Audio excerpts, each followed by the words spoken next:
ലോകത്തിലെ ഒന്നാം നമ്പർ ശക്തിയായി ഭാരതം മാറുകയാണെന്ന് കേരള ഹൈക്കോടതി ജസ്റ്റിസ് എൻ നഗരേഷ്. ഈ മാറ്റത്തിന് പ്രേരക ശക്തിയായി ഭാരതീയ വിദ്യാനികേതൻ അടക്കമുള്ള വിദ്യാഭ്യാസ സ്ഥാപനങ്ങൾ വലിയ പങ്ക് വഹിക്കുന്നുണ്ടെന്നും അദ്ദേഹം പറഞ്ഞു. ചാലക്കുടി വ്യാസ വിദ്യാനികേതൻ സ്കൂളിൽ നടന്ന ഭാരതീയ വിദ്യാനികേതൻ സംസ്ഥാന പ്രതിനിധി സഭ ഉദ്ഘാടനം ചെയ്യുകയായിരുന്നു അദ്ദേഹം.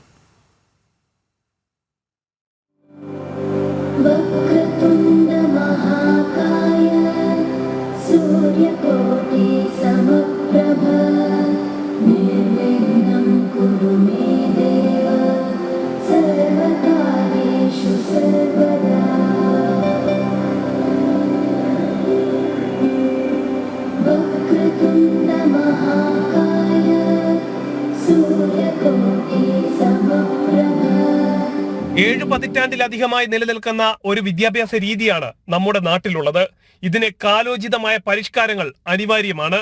ഇത് ഇന്നത്തെ കാലഘട്ടത്തിന്റെ ആവശ്യമാണെന്നും ജസ്റ്റിസ് എൻ നഗരേഷ് പറഞ്ഞു. സ്വന്തമായിട്ട് സർക്കാരിന്റെ സഹായമൊന്നുമില്ലാതെ, ബാങ്കിന്റെ ലോണൊന്നും നോക്കാതെ സ്വന്തമായി നൈപുണ്യമുള്ള ജോലി ചെയ്ത് സ്വന്തം കാലിൽ നിന്നിരുന്ന ഒരു ജനതയെ ഈ പാശ്ചാത്യ വിദ്യാഭ്യാസ രീതി കൊണ്ടുവന്ന് ഗുമസ്തപ്പണിക്ക് പോലും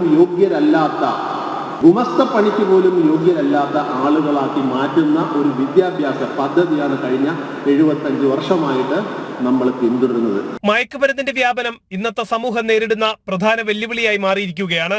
സ്കൂൾ കോളേജുകൾ കേന്ദ്രീകരിച്ച് വർദ്ധിച്ചു വരുന്ന മയക്കുമരുന്ന് കേസുകൾ വ്യക്തി സ്വാതന്ത്ര്യത്തിന്റെ ഭാഗമായി മാറുന്ന കാഴ്ചയാണെന്നും ഇതിനെതിരെ സമൂഹം ഒറ്റക്കെട്ടായി രംഗത്ത് വരണമെന്നും അദ്ദേഹം കൂട്ടിച്ചേർത്തു.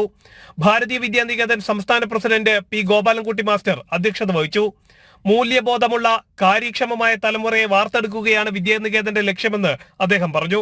നമ്മുടെ സംസ്ഥാനവും അയൽ സംസ്ഥാനവും മറ്റും ഇത്തരം ആരോഗ്യകരമായ പ്രവർത്തനങ്ങളെ കേവലം അന്ധമായ രാഷ്ട്രീയ കണ്ണുകളോടുകൂടി മാത്രം കാണുന്നതുകൊണ്ട് അതിനെതിരായ പ്രചരണങ്ങൾ നടത്തുകയും അതിനെ ഇല്ലായ്മ ചെയ്യാൻ ശ്രമിക്കുകയും ഞങ്ങൾ നടപ്പാക്കുകയില്ല എന്നൊക്കെ ഇടയ്ക്കിടയ്ക്ക് ആവർത്തിക്കുകയും ചെയ്യുന്നുണ്ടെങ്കിലും ഒരു രാഷ്ട്രം എന്നുള്ള നിലയിൽ, അഖണ്ഡമായ ഒരു രാഷ്ട്രം എന്നുള്ള നിലയിൽ വിദ്യാഭ്യാസ നിയമത്തിൻ്റെ സംവിധാനങ്ങളും അതിൻ്റെ നയങ്ങളും ഉണ്ടാക്കുവാൻ നമ്മുടെ കേന്ദ്ര ഗവൺമെന്റിനാണ് അധികാരം എന്നുള്ളതിന്റെ അടിസ്ഥാനത്തിൽ തന്നെ ഇതൊക്കെ അംഗീകരിക്കേണ്ടി വരുമെന്നുള്ള കാര്യത്തിലൊരു സംശയവുമില്ല.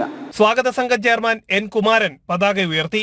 സംസ്ഥാന സെക്രട്ടറി കെ ആർ റെജി, സംസ്ഥാന vice president R Chandrasekharan master, Thrissur ജില്ലാ അധ്യക്ഷൻ കെ എസ് ജയചന്ദ്രൻ തുടങ്ങിയവർ സംസാരിച്ചു. ചടങ്ങിൽ ഭാരതീയ വിദ്യാനികേതന്റെ മുൻ ഭാരവാഹികളെ ജസ്റ്റിസ് എൻ നഗരേഷ് പൊന്നാടയും ഉപഹാരവും നൽകി ആദരിച്ചു.